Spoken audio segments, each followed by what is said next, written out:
तुरंत प्रभु ने आज अपने हृदय में लगाया, हृदय से जब लगाया और उनको दुलार दिया। लेकिन ध्रुव जी महाराज कुछ बोलना चाहते हैं, बोल नहीं पा रहे हैं, नेत्रों से सिर्फ अश्रु ही अश्रु निकल रहे। मेरे प्रभु ने आज उनको गोदी में बिठाया, बिठा करके पूछा, ध्रुव क्या बात है? लेकिन ध्रुव महाराज की वाणी भगवान के सामने आज कोई शब्द नहीं निकला, क्योंकि प्रेम जहाँ अधिक होता है तो वहाँ शब्द नहीं निकलते। नैन देत रोए भगवान के सामने, प्रेमी के सामने प्रेम रो देता, निकल नहीं रहा, उससे शब्द नहीं निकलते, क्या बोलूं क्या नहीं बोलूं। तो आज नहीं निकले तो भगवान ने अपना जो संग है उनसे स्पर्श उनके गालों को कराया, और महाराज जैसे ही स्पर्श ध्रुव जी महाराज के कपोलों को कराया गया, तुरंत ध्रुव जी महाराज की आज जो वाणी वेदमयी वाणी हो गई। कहते हैं ना, मूकम करोति वाचालम पंगुम लंघयते यत् कृपातमहं वन्दे परमानंदमाधवम्। मूकम करोति वाचालम, जब उस ईश्वर की कृपा हो जाए ना तो गूंगा भी बोलने लग जाता है। उस ईश्वर की कृपा हो जाए तो जो लंगड़ा है वो भी पहाड़ों पर चलने लगता है। इसमें कोई आश्चर्य की बात नहीं है, क्योंकि भगवान गोविंद जो है वो तो सर्वाश्चर्य में है, उसमें आश्चर्य नहीं है। तो आज ध्रुव जी महाराज ने भगवान की स्तुति की, वंदन किया। मेरे गोविंद बड़े प्रसन्न हुए, बोले ध्रुव तुम्हें क्या चाहिए? मैं आज जो तुम कहोगे मैं दूंगा। ध्रुव ने कहा, हाथ जोड़ करके खड़े हैं, प्रभु मुझे कुछ नहीं चाहिए। नहीं, बताओ तो सही क्या चाहिए, किस कारण से तुमने तपस्या किया कि प्रभु मुझे कुछ नहीं चाहिए? क्योंकि आज भगवान प्रत्यक्ष सामने खड़े हैं, और जिस समय ठाकुर जी सामने होते हैं तो महाराज बड़े सांसारिक वस्तुओं को क्या मांगना, क्या भौतिक वस्तुओं को मांगना, क्या शरीर को मांगना, क्यों? क्योंकि वह उस परमानंद में मिल चुके हैं, जहाँ सारी वासनाएं मिट जाती हैं, सारी आसक्तियां मिट जाती हैं, सब कुछ मिट जाता है जीव के अंदर से। जब गोविंद सामने प्रकट हो जाता है, उसकी भक्ति प्राप्त हो जाती है, उसका प्रेम प्राप्त हो जाता है, तो सारी अशुभ वासनाएं मिट जाती हैं। कोई चाहना नहीं रहती। चाहना कब तक रहते हैं? जब तक कि हम भगवान से दूर रहे। तभी हमको ये चाहिए, वो चाहिए, ये कामनाएं हैं, वो कामनाएं, तब तक ही ये सारी कामनाएं पैदा होती हैं। और जिस दिन भगवान से, उस गोविंद से मिलन हो जाएगा, उसकी भक्ति प्राप्त हो जाएगी, तो महाराज कुछ नहीं चाहिए। तो आज प्रभु जाने ये मांगेंगे नहीं, तो मेरे गोविंद ने आशीर्वाद दिया कि हे ध्रुव तुमने तपस्या की है, मेरा आशीर्वाद है कि मैं तुम्हें एक ऐसे लोक की प्राप्ति कराऊंगा जो तुम्हारे नाम से जाए। दुनिया जो है, संसार जो है, आपके नाम से उस लोक को जानेगा। और प्रभु ने इन सब लोकों से ऊपर एक लोक दिया, उसे कहते हैं ध्रुव लोक। ध्रुव जी के नाम से उस लोक का नाम ध्रुव लोक आशीर्वाद है। इधर भगवान ने 36,000 वर्षों तक तुम्हारा राज्य रहेगा इस धरा पर, ऐसा आशीर्वाद। आज ध्रुव खड़े खड़े सुन रहे हैं कि प्रभु मेरे दे क्या रहे हैं, मुझे कुछ नहीं चाहिए, मुझे 36,000 वर्ष नहीं रहना है यहाँ, मैं तो आपके साथ ही चलूंगा, मुझे नहीं रहना है। प्रभु कहने लगे, नहीं ध्रुव मेरी आज्ञा है, मेरी आज्ञा है, तुम यहाँ राज्य कर, धर्म का पालन करो। तो कहते हैं देखो, बिना मांगे आज मेरे गोविंद कितना कुछ दे रहे हैं। और ध्रुव जी को कहा कि ध्रुव तुमने इसलिए तपस्या की थी ना कि गोद में बैठना चाहते थे, आज मेरी गोद में बैठे। कहते हैं ना, जा पे कृपा राम की होई, और महाराज आपने कृपा करे से कोई, तो आज ध्रुव को गोद में ले लिया, गोद में लेकर के दुलार किया। आज ध्रुव जो है प्रभु के गले लगे। एक बालक की भांति वो भगवान नहीं मानते, अपने पिताओं का भी पिता है, वो परम पिता है, उस परंपरा की गोद में बैठ गया जीव, तो उसका महाराज कोई भी ऐसा नहीं है संसार में जो उसका अनहित करते हैं। कोई उस पर कुछ नहीं बिगाड़ सकता, जिसके ऊपर भगवान की कृपा होती है। क्योंकि ईश्वर की कृपा हो गई तो कोई ऐसा नहीं है जो उसकी कृपा। भगवान ने भी रामायण में कहा, श्री रामचरितमानस में कहा है,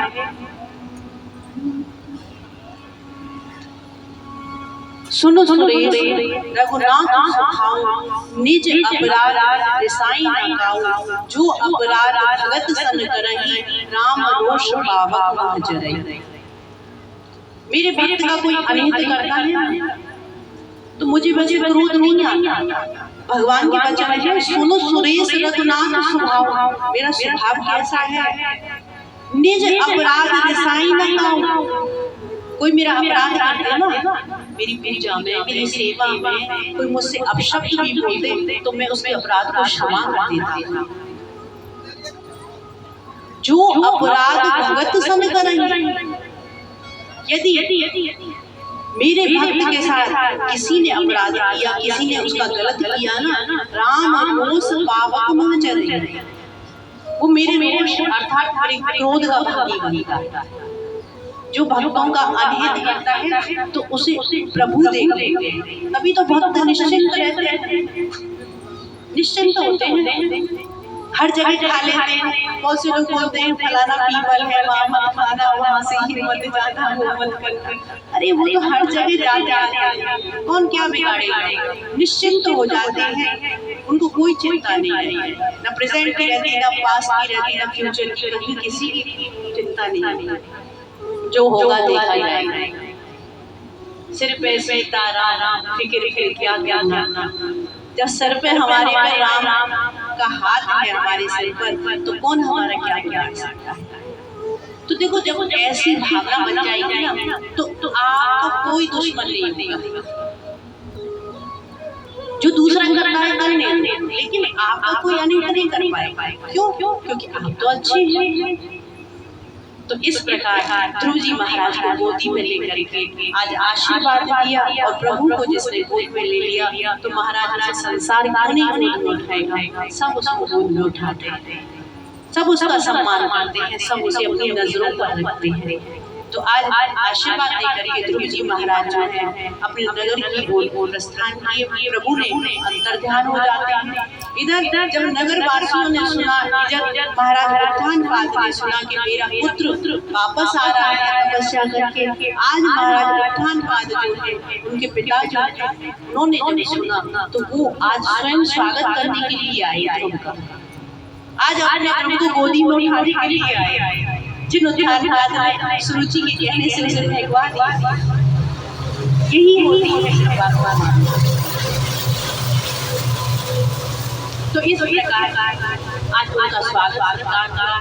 इधर माता सुनीति ने सुना कि मेरा पुत्र वापस आ रहा है, भगवत प्राप्ति करके वापस आ रहा है, तो माता सुनीति अलग खड़ी हुई, सामने नहीं आई। लेकिन ध्रुव ने जब नेत्रों से देखा कि सामने पिताश्री हैं, माता सुरुचि भी है, तो आज ध्रुव जी जो है अपनी माता जो पीछे खड़ी हुई थी सुनीति, तो उनको प्रथम प्रणाम नहीं किया। सबसे पहले श्री ध्रुव जी महाराज ने अपने पिताश्री के चरणों में प्रणाम किया, और दूसरा प्रणाम अपनी छोटी माता सुरुचि के चरणों में किया। और इधर जब सुरुचि ने देखा कि ध्रुव जिसको मैंने इतने अपशब्द कहे आज वही मुझे प्रणाम कर रहा है, उनका भी हृदय भराया और आज ध्रुव को गले से लगा लिया। क्यों? क्योंकि ईश्वर की कृपा हो चुकी है, सबके हृदय परिवर्तित हो गए। इधर सुनीति जो है अलग खड़ी थी।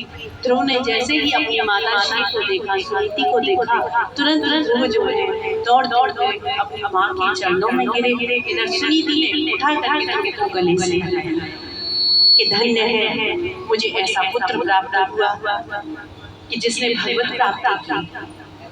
तभी कहा, इधर तुलसी बाबा ने भी कहा, पुत्रवती जुवती जग सोई,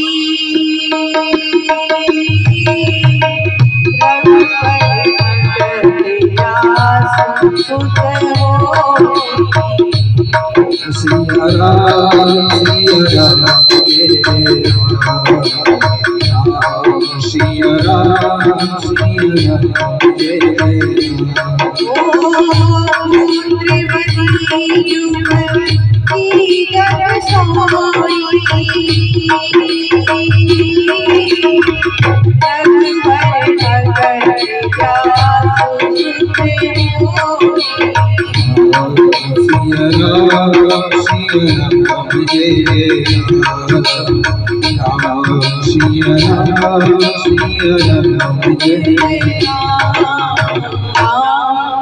राम जय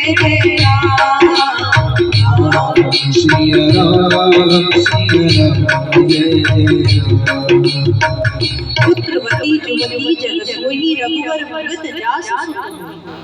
तो आज सुनीति बड़ी सौभाग्यशाली है जो उनको ऐसी संतान प्राप्त हुई, ध्रुव जैसे संतान, जिसने इस लोक और परलोक दोनों में अपना झंडा गाड़ा। कहते हैं भगवान की जब कृपा हो जाए ना तो देखो यह लोग तो है ही है, परलोक की भी प्राप्ति होती है, उसे सब कुछ मिलता है। ये संसार में मिलेगा, सारे सुख मिलेंगे और महाराज भगवान के यहाँ भी उसको सब कुछ मिलेगा। तो इससे अच्छा है ना ठाकुर जी को पकड़ लो, क्या जरूरत है इधर उधर भटकने की, क्या जरूरत है इधर उधर जाने की। अरे राम को पकड़ लो, कौन सी बात हो जाएगी, सब कुछ मिलेगा। लेकिन नहीं, कभी किसी को माना, कभी किसी को माना, कभी किसी को माना। हृदय में लोभ आदि है, काम क्रोध आदि भरे हुए हैं, ईर्ष्या भरी हुई है, द्वंद्व भरे हुए हैं, फलाना ऐसा है, वो ऐसा है, उसने ऐसा किया। आप बैठ जाइए माता जी, हमारी राधा रानी से बोल रही है, हमारी राधा रानी खेल रही है। तो इस प्रकार जब हम जीवन में देखो ये सारी चीजें छोड़ना परम आवश्यक है, लोभ छोड़ना परम आवश्यक है, ये काम क्रोध आदि छोड़ना परम आवश्यक है।